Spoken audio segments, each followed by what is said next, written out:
এই কুকুরটা কাটার বিছানাতে ঘুমিয়ে পড়েছিল, কিন্তু যখনই তার পিঠের মধ্যে কাটা গেঁথে গেলে সে ওই কাটাগুলোকে পাথর দিয়ে বাড়ি মেরে মেরে স্প্রিং বানিয়ে ফেলে। আর এই কুকুরটা আজব একটা গাড়ি বানিয়েছিল। সে তার গাড়ির ঘুমন্ত কুকুরের সামনে বিড়াল রেখে দিলে বিড়াল যখনই কুকুরটাকে ভেঙাতো তখনই গাড়িটা একা একাই চলতে শুরু করে দিত।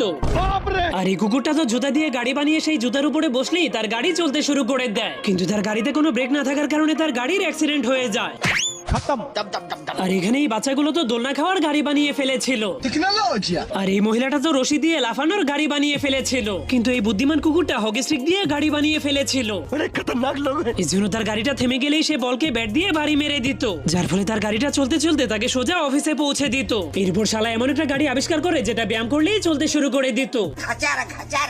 আর এই কুকুরটা এতটাই বুদ্ধিমান ছিল যে সে মাত্র 2টা রশির মাধ্যমেই গাড়ি বানিয়ে ফেলে, কিন্তু এই কুকুরটা হাওয়া দিয়ে চলতে পারা গাড়ি বানিয়ে ফেলে। আর এই কুকুরটা যখনই তার দোলনা